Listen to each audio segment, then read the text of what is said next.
Essa passagem está registrada nos 4 evangelhos. Tão bonita, tão importante e tão significativa ela é. Falando desses detalhes, do que Jesus mandou os discípulos fazerem, e demonstrando, revelando assim, em cada um dos evangelistas, na maneira como registrou, que Jesus tinha um plano já concebido em seu coração, ele sabia tudo o que ia acontecer. Marcos 11, de 1 a 11, que nós lemos, Mateus 21, de 1 a 11, está lá também, Lucas 19, de 28 a 40, e João 12, de 12 a 19. Os sinóticos, que são Mateus, Marcos e Lucas, registram o fato, e João, que é um evangelho posterior, também registra essa passagem. E Mateus cita, reforçando ali o que estava acontecendo, uma espécie de interpretação já daquele fato, cita Zacarias capítulo 9, verso 9, dizendo que aquilo que estava acontecendo era o cumprimento da profecia que estava registrada em Zacarias, no capítulo 9, verso 9. Mateus diz assim: dizei à filha de Sião, eis aí vem o teu rei, humilde, montado em um jumento, num jumentinho, cria de animal de carga. Havia uma expectativa muito grande no coração do povo judeu, a expectativa de que o Messias estava para chegar. Então, eles tinham construído uma imagem mental de como seria o Messias. Alguém que haveria de reunir os exércitos de Israel, arrebanhar todos os guerreiros, os valentes de Israel, para guerrear contra os romanos e restaurar aos judeus sua nacionalidade perdida. Havia um ansioso desejo pelo dia em que o estandarte da rebelião seria levantado e o Messias iria liderar o povo na marcha contra os opressores de Israel. Jesus sabia que eles pensavam assim. Jesus sabia o que se passava no seu coração e sabia, naquele dia, naquele domingo, que ele estava se aproximando de uma grande crise. Todavia, ele não a evitou, ele não mudou o seu caminho, ele não mudou a sua determinação, ele continuou na sua rota, no seu propósito. Ele sabia perfeitamente o que ele deveria saber, o que ele deveria fazer, e sabia também o que lhe ia acontecer, o que ele iria passar. Ele veio para salvar, mas não do modo como eles pensavam, não para fazer-se rei no sentido em que eles pensavam, que eles entendiam. Então nós queremos hoje, irmãos, entrar com Jesus ali em Jerusalém, misturados à multidão, queremos olhar algumas coisas ali. Essa que é a minha tentativa hoje à noite com vocês.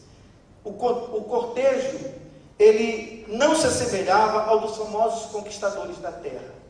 Nós vemos o povo saudando um rei, entrando em sua cidade, mas era um cortejo completamente diferente do que se costumava ver naquela região, como os reis se apresentavam, como eles entravam triunfantes e vitoriosos em suas cidades. Um rei comum chegaria montado num bonito cavalo, seguido pelo seu exército para mostrar a sua força, o poder, e todos o aplaudiriam, demonstrando convictamente toda a aceitação, mesmo que ela não fosse natural, mesmo que ela fosse forçada. Ninguém podia fazer cara feia nem dizer que estava tudo lindo e muito bonito. Então, era assim que um rei comum viria, ricamente ornado e seguido pelos comandantes e oficiais do seu glorioso exército, com bandeiras e equipamentos de guerra. Também faria parte naturalmente dessa cena uma comitiva composta de prisioneiros de guerra como troféus do heroísmo e da bravura desse rei. Mas vejam que diferença. O rei Jesus entra em Jerusalém montado no jumentinho. que por sinal nem era dele, era emprestado. Como é diferente o nosso rei. Seu manto real, sem manto real, humildemente vestido como os seus iguais. Oficiais ou homens armados não havia equipamentos nem armas de guerra, carros de guerra, sem prisioneiros de guerra, montado num jumentinho. Estamos no meio da multidão e vamos ver algumas pessoas que estavam ali e que vieram saudá-lo. No meio da multidão estavam homens e mulheres que foram discriminados, que foram marginalizados, sob o estigma de suas doenças, de seus pecados, de suas impurezas. Alguns que foram classificados, marginalizados, feitos palhas da sociedade.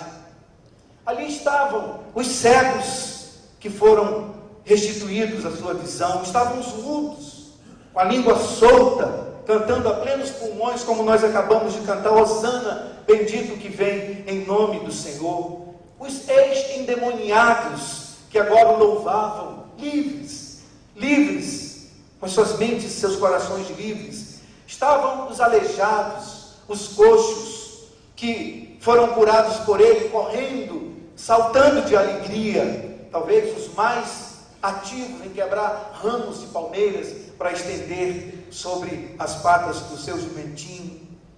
Estavam as viúvas, os órfãos, exaltando o nome de Jesus pelos atos de justiça e de misericórdia e pelas consolações proferidas sobre ele, as suas vidas. Estavam os leprosos, a quem ele purificara, podendo, como os outros, também estender agora as suas vestes incontaminadas.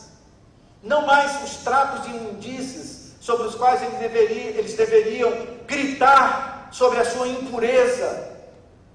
Mas agora eles estavam limpos e eles também podiam estender as suas roupas incontaminadas sobre as patas do jumentinho de Jesus. Estavam ali homens e mulheres que um dia viveram sob o peso da culpa por suas ações corruptas e imorais, e que agora, perdoados e transformados pela palavra do Senhor, viviam vidas novas. Mas de quem mais nós podemos falar no meio dessa multidão, daqueles que espalharam as palmas e as roupas pelo caminho e clamavam Hosana? Para muitos, aquela foi apenas uma explosão superficial e espontânea do entusiasmo popular. Essas boas-vindas, embora tenham sido alegres e sinceras, no coração de muitos não indicavam qualquer convicção verdadeira ou profunda em seus corações, sobre se eles queriam um príncipe espiritual, como é o que Jesus depois lhes revela que ele é, o rei que ele é. Quantos eram esses? Eu, irmãos, me arrisco a dizer que possivelmente a maioria daquela multidão festiva. Por que nós podemos pensar assim?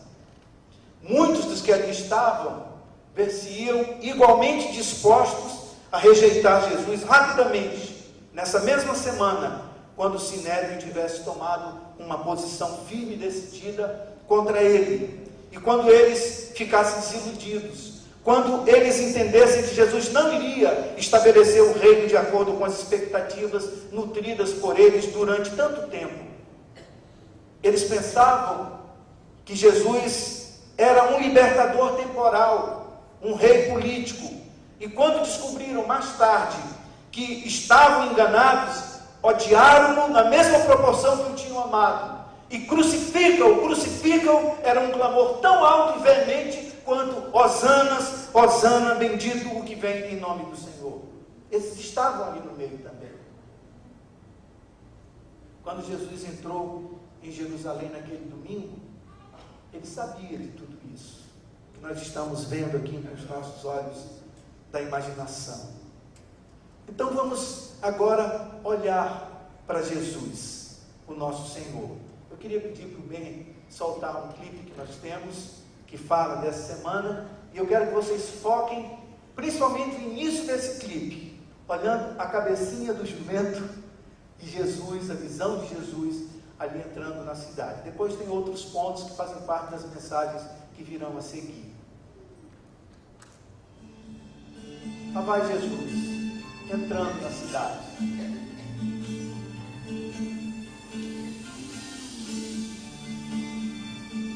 Expulsando os vendilhões do templo.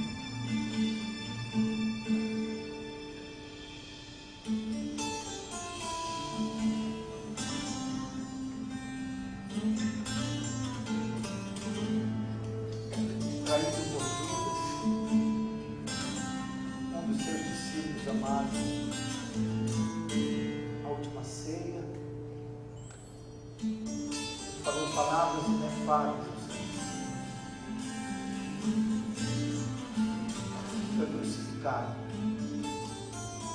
morreu pelos nossos pecados,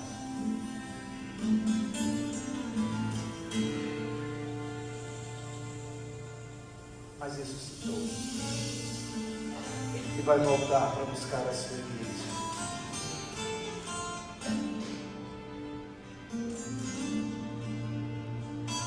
Vamos olhar com Jesus, sua visão entrando em Jerusalém, os pensamentos, as ações do nosso Salvador.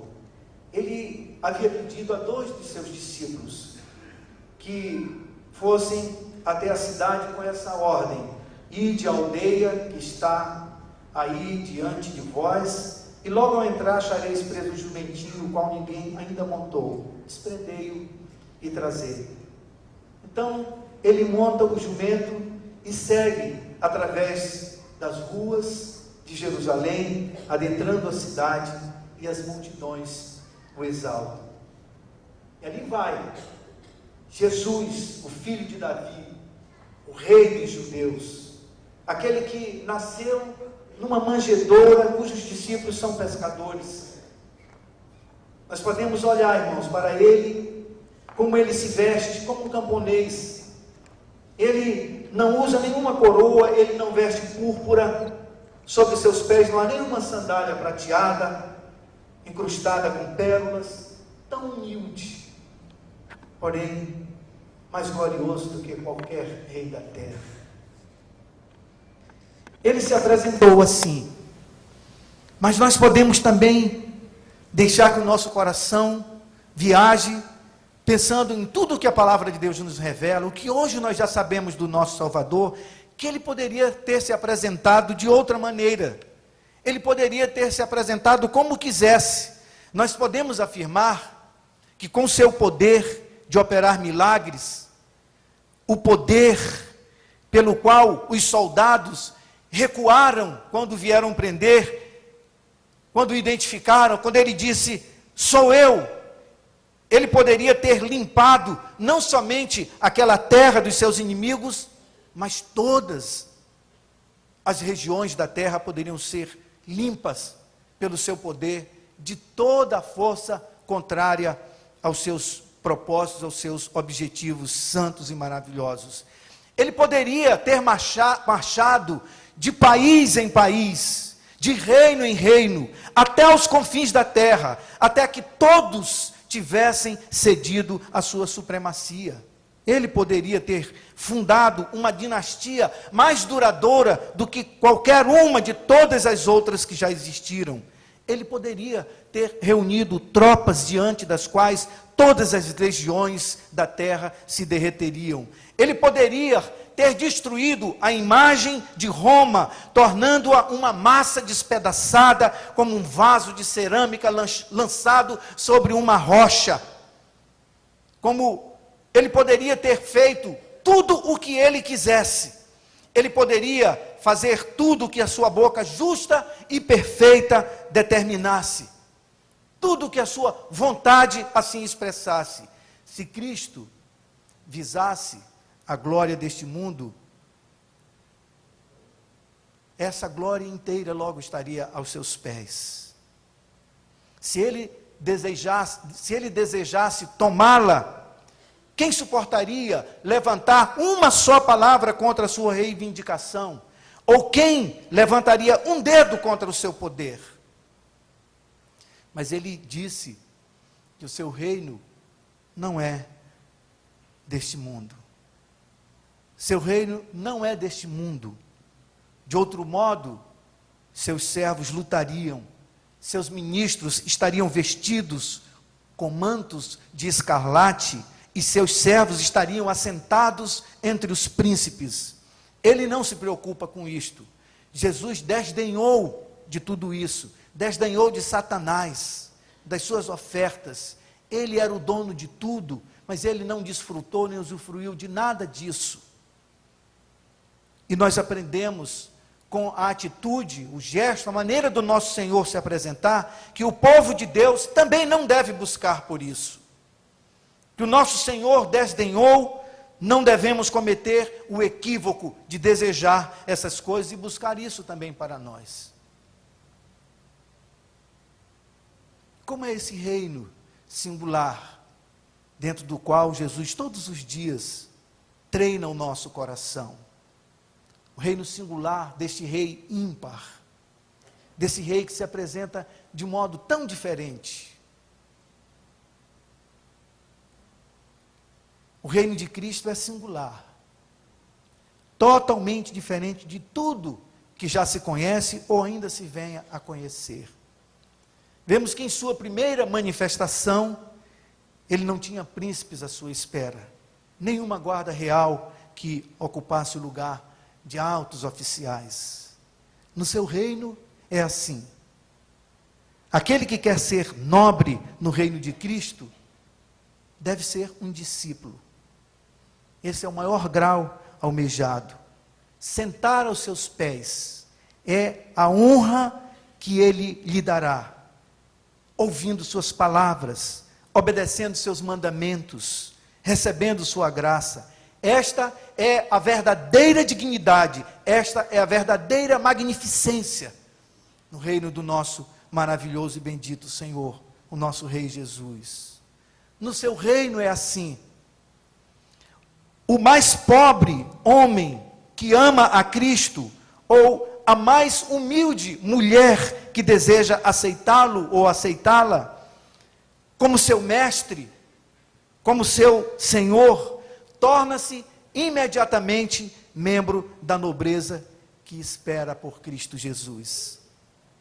No seu reino, o discípulo, ou o discipulado almejado, é o mais alto grau. No seu reino, o serviço divino é a mais alta patente.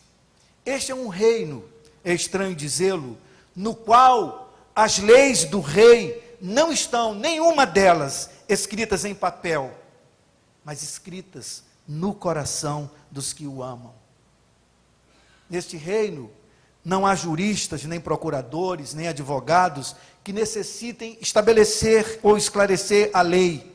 O livro da lei está aqui no coração, o advogado está aqui na consciência. A lei está escrita não mais em pergaminhos, não mais promulgada e escrita como foram os decretos de Roma sobre o aço e a aflição, mas sobre as tábuas de carne do coração daqueles que o amam.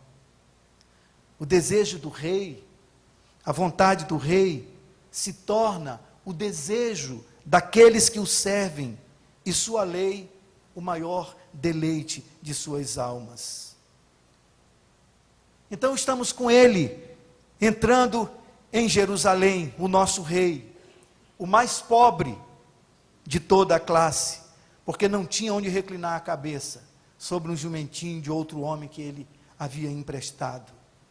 O rei dos reis, o principal, o líder, o coroado de toda a geração, que veio para se dar aos outros e viveu com o mínimo para si mesmo. Entramos com ele, aprendemos com ele, olhamos para ele.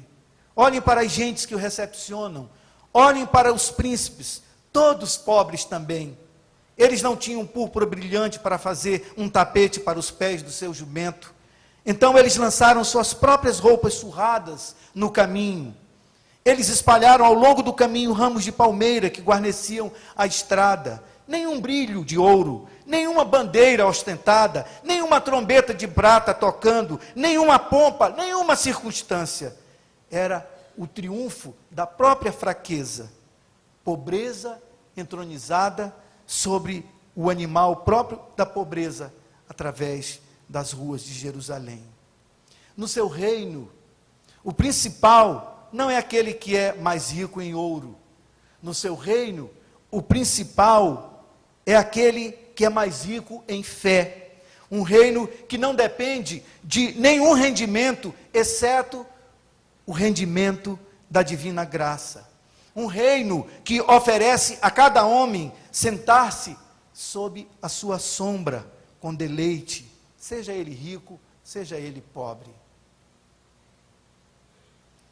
Um reino sem força armada. Seu exército é este, os milhares que o amam. Eles não têm espadas, eles carregam galhos de palmeira. O rei também não usa nenhuma espada, mas cavalga diante do seu povo, deste povo, que é seu povo, conquistando e para conquistar, sem sangue, sem lágrimas, sem devastação, sem cidades queimadas, sem corpos mutilados. Que rei diferente, rei de paz, reino de paz, este é o seu domínio.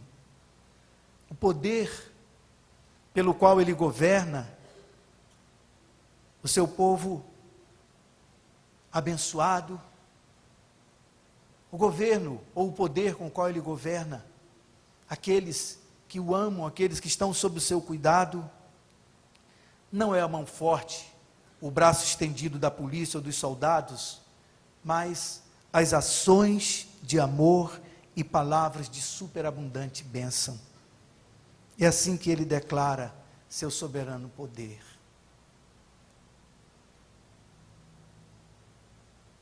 Entrar com ele em Jerusalém, irmãos, nesse domingo, um domingo especial, um domingo que marcou a história da humanidade, um domingo que dá início ao processo mais triste, mas ao mesmo tempo mais glorioso, jamais imaginado, pelo coração ou pela mente dos mais inteligentes.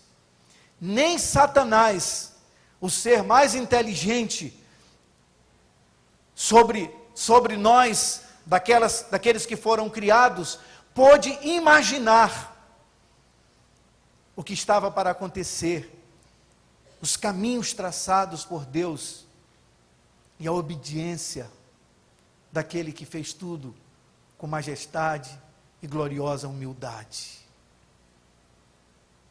Este Jesus meigo e humilde, que entrou em Jerusalém para ser morto como um cordeiro, o Cordeiro de Deus, é o Rei de toda sabedoria. Ele voltará, não indefeso, montado num jumentinho. Ele voltará em toda a sua glória, para receber os vivas de alegria, daqueles que lavaram as suas vestiduras no sangue do Cordeiro.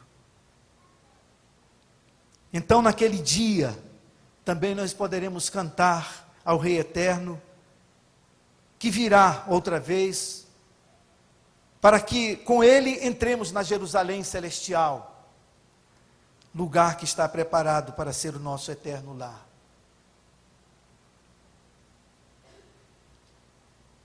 Quem fará parte desse novo séquito de recepção ao Senhor? Quem são aqueles que ouvirão sem temor o anúncio da sua volta, da sua chegada? São aqueles que creem no seu nome. São aqueles que creem na sua oferta. São aqueles que creem que o seu convite é o convite suficiente para livrá-lo para sempre do medo do degredo, do medo da ausência de Deus, do medo da morte, do medo da violência. E a coisa mais maravilhosa é que nós não estamos falando de um rei que foi e se ausentou.